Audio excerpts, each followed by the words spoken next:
Hi, everyone. My name is Bill Houston, and I am the founder of CrowdMax, a real estate crowdfunding, marketing, consulting, and strategy company. And I would like to invite you, or I'd like to welcome you to the Proactive Social Impact LinkedIn Live, weekly LinkedIn Live, featuring Dr. Canaan Van Williams. And I'll let Dr. Van Williams introduce himself. Yes, thank you for that introduction, Bill. I appreciate it. Not I'm Dr. enough. Okay. I'm Oh, Dr. sorry. Ken. Oh, no, you're fine, sir. I'm Dr. Yeah, Canaan Van could you Williams. mute yourself, please, Scott? Yes. Yes. Thanks. Please Okay. continue. I'll take care of it. Okay. Yes, I'm Dr. Canaan Van Williams of the Proactive Realty Income Funds. And my degree is in psychology. I have a doctorate degree in psychology. I have 25 years in the real estate space, of real estate investing, and 6 years in the social impact fund, affordable housing, workforce housing, social impact space. And we're here today. And by the way, excuse me, thank you for that introduction, Bill. And we're here today because we're going to discuss our most recent impact report from Morningstar's Sustainalytics division. And for those of you who are not familiar with Morningstar, Morningstar is the mutual fund rating agency. They also rate bonds. They've been around for well over 50 years, and they're very well known. All right. Thank you, Dr. Van Williams. And we'll get right into this. When you talk about the Sustainalytics impact report, one of the first questions that comes to mind is how does the Sustainalytics impact report enhance the credibility of your affordable housing projects? Yes, sir. That's a great question. I'm glad you asked that. The Sustainalytics Impact Report provides an independent and comprehensive evaluation of our ESG performance, uh, in this case, past performance, and also a predictor of our future performance, which enhances our credibility by showcasing our commitment to sustainable and socially responsible development practices and being accountable. So, with that being said, what specific elements of the report do you find most useful in building trust with your investors? I'd say the detailed ESG ratings, impact assessments, and the transparency of our environmental and social initiatives within the report are most useful in establishing trust and credibility with our investors. These particular elements demonstrate our commitment to accountability and continuous improvement, as well as commitment to the review process. So um, the report has been issued within 9 to 12 months of capital being deployed. We have a follow-up report that will come out that'll say how funds were used, where they were used, uh, et cetera. Great, thank you. How have investors responded to the inclusion of the Sustainalytics ESG ratings in your reporting? Um, Investors have responded really positively, appreciating the transparency and the added assurance that our project meet high and social impact standard, which aligns with their values and investment criteria. And again, I can't emphasize enough the accountability factor and the measurement factor that we are measuring our impact, which is in this day and time, which is really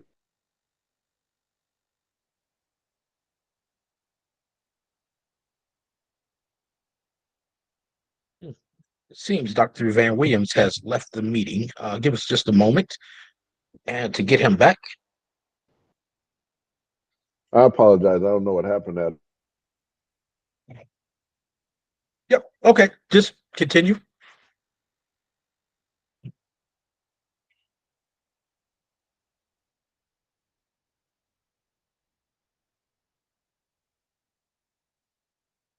Dr. Van Williams, would you like to try to go out and come back in?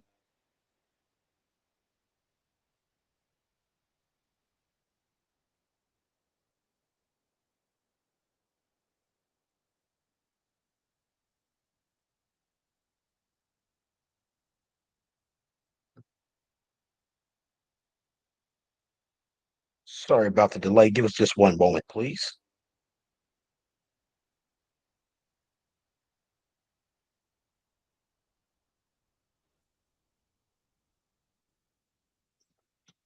Were you able to get the response to the last question? No, you actually froze up.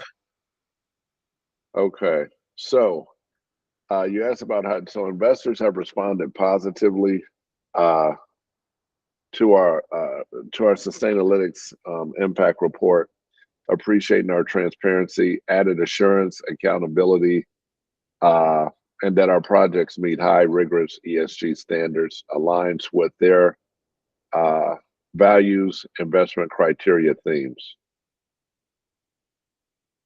Okay, what comprehensive ESG data does the Sustainalytics report provide you for your projects? And a follow-up to that is, how do you use this ESG data to improve your project outcomes? Okay, good question. So the Sustainalytics report, ESG. So we have a framework. Um, So one report is our sustainable finance framework. The other report is the impact report for bonds and loans. In this particular case, we're using a fund model. So the report provides data on our carbon footprint, energy usage, waste management, social impact metrics like community engagement and resident well-being and government practices, and what the potential outcome and cost savings, which we'll get into later, will come for the end user, which is the resident.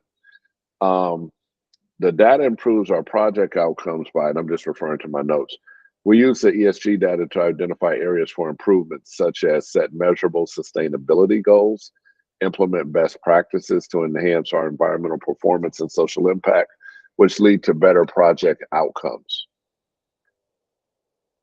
Great, thank you.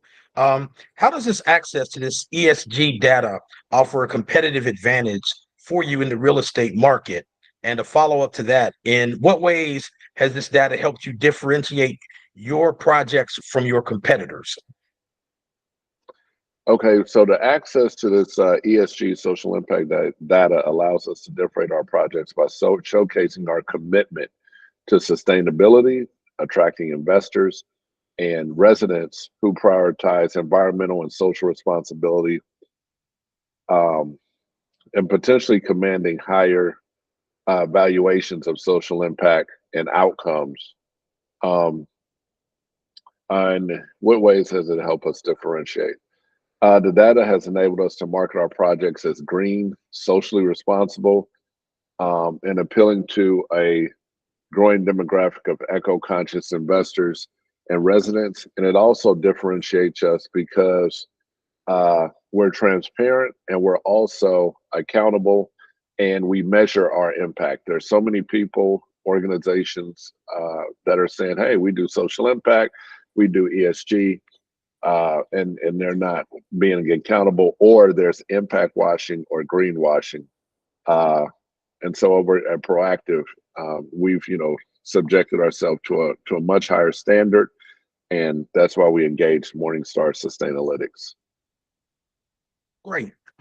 So another question that's kind of a follow-up to that is, how does aligning with the ESG principles contribute to the long-term value creation of your projects?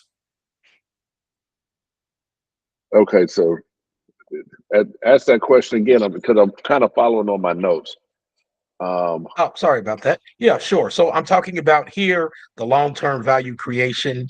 And the question is, how does aligning with ESG principles contribute to long-term value creation for your projects? okay, so aligning with ESG principles contribute to long-term value principles. It enhances our sustainability and social impact of our projects, which leads to higher resident satisfaction, reduced operational costs, increased investment appeal, all of which contribute to long-term value creation. Uh, and what was the other question? That no, that was it. But I do have kind of a Okay. follow-up question to that. Okay. And what I'd really like you to do is maybe provide us with an example to this particular question. What long-term benefits have you observed from following these principles? Do you have Okay. like maybe a person that you could or a story that you could give an example or testimonial type for us? Absolutely. I'll just give one for sake of time. So long-term benefits include and have included improved community relations, lower energy costs because we use low-E manufactured homes. We make energy efficient and sustainable renovations to existing properties. It's enhanced reputation, greater resilience to regulatory changes and market fluctuations. So a quick example of that is the property that we sold to publicly traded UMH, which you have the information. We can provide a link, follow-up video that shows our before and after, what UMH is doing, and the outcome for the community there is our best example uh, to answer that question. Okay, great. Thanks. So we'll talk a little bit now about financial transparency. And I know that you've actually had funds before, and you're kind of doing your first kind of foray into crowdfunding. So in your funds before and looking forward to crowdfunding, how do you ensure financial transparency in the allocations of proceeds from your funds? Great question. So we ensure financial transparency and accountability by providing detailed reports on the use of funds, regular updates on project progress, maintaining open communication channels with our investors, and being available and answering any questions that they may have in addition to that. What are some of the metrics that you use to report on the financial impact of your projects, and how do you kind of get that message out to investors? Oh, another good question. So we use metrics such as our cost savings from energy efficiency, economic benefits to the local community to report on the financial impact of our project, and metrics such as return on investment. And another important message is the financial impact of our projects. And in answering that question, I'd like to refer to in our impact report for those who email or request a copy of it. We have a sheet that talks about very specifically, and I'll just kind of share it a little bit. It's the impact of affordable housing projects. So it talks about the cost savings benefits, how many people will the project be able to assist residents, the end user, average monthly cost savings benefits, uh, and it's very detailed, very specific, project by project. Great, thank you. You kind of answered the next question I had for you, so I'm Oh, going to move ahead a little I bit apologize. and ask you about sustainability goals. What are your sustainability goals over the next 5 years? Oh, wow. So our key sustainability goals include having solar at most of our properties, if not all of them. Uh, so solar, which would reduce energy costs for residents. Our key sustainability goals include achieving net zero carbon emissions, increasing percentage of renewable energy usage, and enhancing the social impact of our projects, and working also with local municipalities, energy companies, in areas where we need to. We're signing on with the new watering service that in our manufactured home parks, it monitors water usage, make sure there's no leak detections, so that we're efficient in the usage of water resources. And our multifamily properties, which are SRO, single room occupancy motels, as well as multifamily, they have leak detection, which on the face of it may not sound like much. However, one leak um, can be pretty devastating on the environment because it's wasted resources, it's wasted water. Great. That response really leads into the next question. How do you plan to achieve these goals while maintaining financial viability? And it sounds like some of the ESG steps that you're taking are actually going to help to do that. So if you could just explain to us, how you plan to achieve these goals while maintaining financial viability in your projects. Okay, great question again. So we plan to achieve these goals by leveraging technological innovations, like I just talked about, the water, solar, um, and the other thing I didn't mention was the best use of energy efficient appliances in our SRO properties and also in our multifamily properties. Uh, Securing green financing, which that's one of the reasons we engage with Morningstar Sustainalytics, and to continually optimize our operations for efficiency and sustainability. And by the way, aside from, and this is a quick aside from the impact report, and I also have a green property management designation. It's called GPA. So I took in one of my property management certifications, there's a green property advisor course that was a bonus, and so I engaged in that to be able to do green property advisement, like for repairs, for lighting, solar, all of those items. Great, thank you. So let's talk a little bit about risk management. What processes do you have in place to manage environmental and social risk in your projects?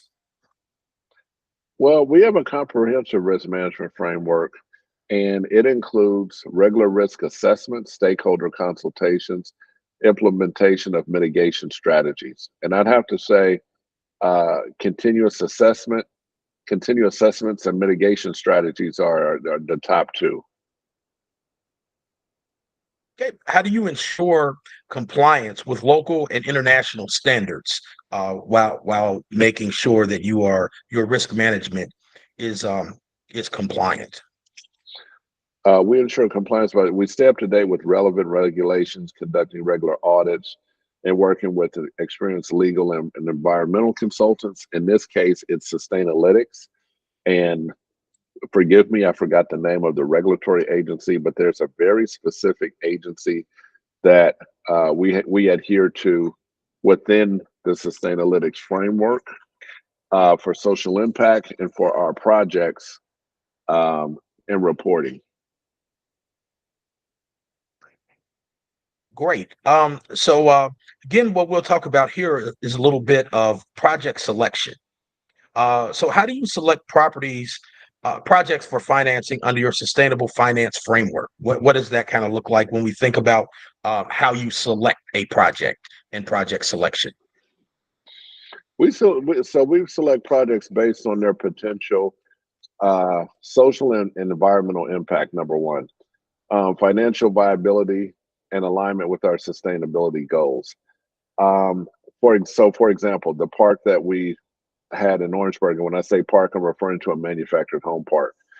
A lot of the properties that we buy are so that our audience knows, are Class C value add distress type properties.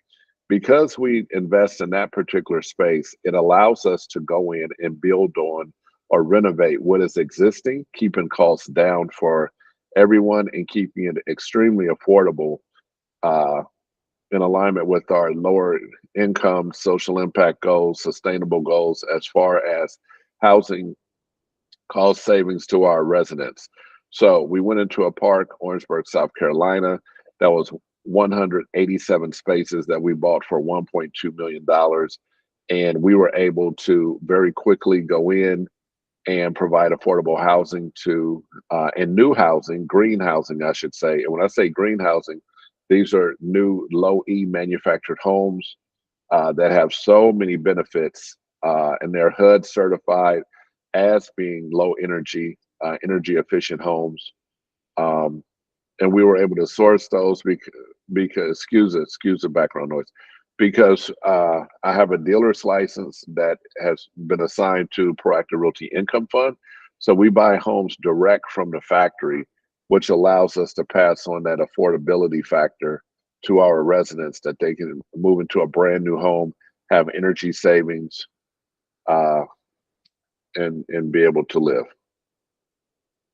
Great. And that kind of leads us into our next question, where we talk about those affordable housing metrics.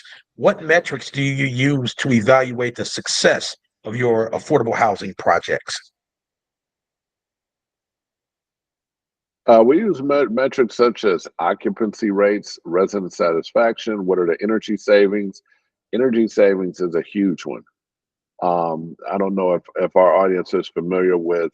Well, I'm sure we all are familiar with it because we live every day, whether we own or rent our space that we live in. Energy is a huge factor in housing. What's my monthly electric bill or gas bill or water bill for some places? In most, in our all our multifamily and SRO properties, we pay the water bill. However, it's still important that we factor in energy saves, energy savings and social impact indicators to evaluate our success. Great. So another two-part question here for you. One is, how do you track and report on these metrics? And when you track and report those metrics, what communications, how do you actually communicate the impact of your projects, to your investors? So we track and report these metrics through performance reports internally, impact assessments, updates shared via our investor communication platforms, which happens to be like by email or by phone. However, now that we've successfully, uh, did a huge return of capital to investors on the Orangeburg project, and we were able to sell that project to an affordable housing group that also has a Morningstar Sustainability report. We now engage Sustainalytics to assist us with our impact reporting, our metrics, our accountability, and we will create regular in-house reports for investors alongside that. And of course, our annual review that'll come up, within 9 to 12 months or 10 to 12 months after we deploy funds to projects that we've identified in the report. Right. What channels do you use to keep investors informed about projects and their progress and outcomes? So maybe a better way to ask that is, if I wanted to follow you, if I'm an investor, how do I keep track of what's going on, the progress, and the positive impact that the project is having? So YouTube, we have a social impact channel on YouTube, through social media. We have a Facebook presence and email updates. Coming soon, starting either third week of July, if I'm not mistaken, or third or fourth week of this month, we'll begin to do webinars uh, to keep investors informed. Absolutely. So as we come to the close of this, I have just two more questions for you, and after we have the questions, like to invite the audience to come forward and ask any questions as well. So, two of the closing questions: what are the current trends in the affordable housing market that you are capitalizing on? Current trends increased demand for sustainable housing, the growth of impact investing, social impact investing, and advancement in green building technologies. Um, and I'd like to really expound on that just a little bit. So, when you hear affordable housing is often confused with low income housing. Um, our cost savings is going to be 20 to 30% below market. So if we have workforce housing. So I'd like to say we are affordable housing, lower income housing, social impact housing. We work with governmental agencies and we work with private individuals who need housing and who need a second chance. Um, and what's the next question? Hey, thank you for that. How do you adapt your strategies to stay ahead of market changes? Continuously monitoring market trends and investing in innovative technologies. We stay flexible. And the other part of that is we stay close to brokers, agents, private owners. So in real estate, it's called pocket listings. So we buy a lot of pocket listings. So Bill, you and I were at the event um, at Supercrowd in Chicago, and there was a gentleman in the audience who had pitched me like probably about 3 weeks before. He called me about just out of the blue about an off-market deal. He found my LinkedIn. He saw that I was having an event. He came to that event, and directly after the event, I was supposed to go to dinner. However, I went over to 14912 Washington, and it's 18 units that we could buy from a private individual who was in distress, that we could pick up. Of course, we need to clean the buildings out. We need to make sure they're structurally sound, that sort of thing. But to wrap up and to really give you a good answer is we really stay ahead of the curve by buying off-market properties, distressed properties, and investing in underserved communities where a lot of these properties exist.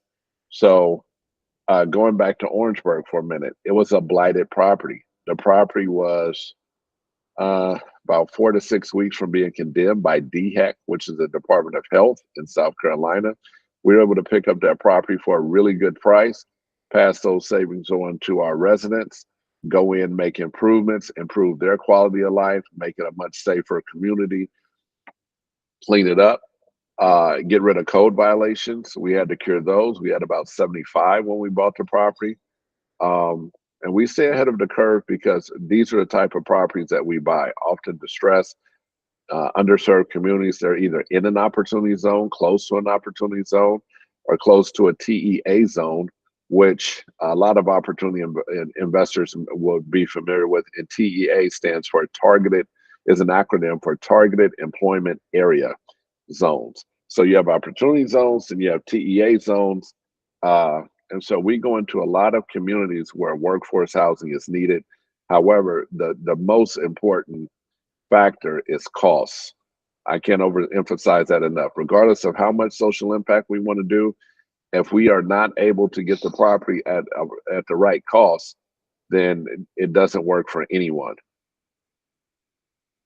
Great, thank you. Do you have any closing remarks? And then I'll open up, for questions from our audience. Uh, Closing remarks is just I can't overemphasize the importance of accountability in this space going forward. The government, private individuals, companies will be allocating a lot more. Um, will be allocating a lot more resources to social impact investing. It's important that it be measured, there be accountability, and there be metrics in place in-house and externally, um, such as Morningstar, second party opinion reports. Um, and that's about it. All right, thank you. Are there any questions from the audience before we close? Just unmute yourself and ask your question.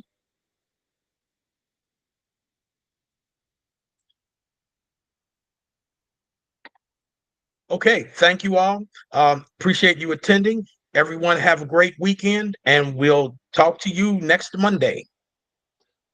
All right.